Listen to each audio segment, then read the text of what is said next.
O que é XMP de uma memória RAM ou DOCP de uma memória RAM? São dois nomes diferentes para a mesma coisa. Vamos direto ao ponto então. XMP significa Extreme Memory Profile, ou se fosse traduzir, perfil extremo de memória. E DOCP significa Direct Overclock Profile, perfil direto de overclock, se fosse traduzir. Ou seja, é um overclock permitido pelo próprio fabricante e testado pelo fabricante das memórias RAM. A Intel chama de XMP e algumas outras empresas chamam de DOCP. Mas para você que talvez está pesquisando aí e não sabe desses termos, o que é um perfil de memória? Funciona assim, pessoal.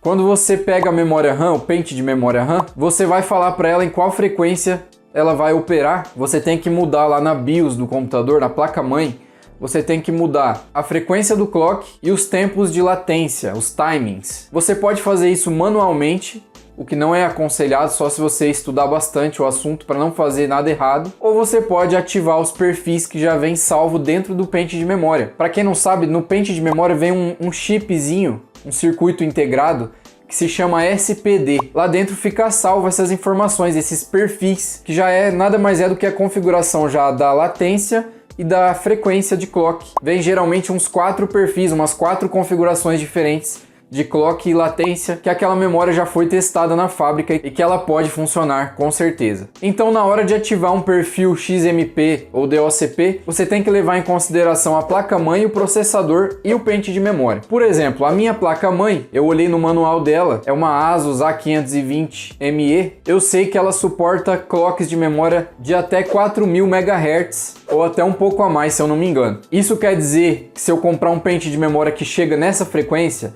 eu posso colocar ali na placa-mãe? Não, depende do que o processador também suporta, do que o processador aguenta. Então eu tenho que ver no manual do meu processador qual frequência de memória máxima ele aguenta. Eu sei que o meu processador suporta um máximo de 3200 MHz. Então eu comprei pentes de memória que fazem overclock, que tem perfil XMP de até 3200 MHz, que é o que o meu processador aguenta. Então, sabendo dessas 3 peças, né? Sabendo a frequência máxima de memória que o processador suporta e sabendo também que a minha placa-mãe também suporta essa frequência e sabendo que o meu pente de memória RAM tem esse perfil com essa frequência mais alta, então eu posso ativar ele lá na BIOS da placa-mãe. Mas isso fica para um outro vídeo. Esse vídeo aqui eu só queria dar a introdução para vocês e falar o que significa esses perfis de memória avançado aí, perfis de overclock. Eu vou fazer um outro vídeo mostrando como ativar esse perfil da memória lá na BIOS. Espero que esse vídeo tenha tirado suas dúvidas. Se gostou, deixa um like, se inscreva aqui no Hipertutoriais. Eu te espero em outros vídeos. Valeu!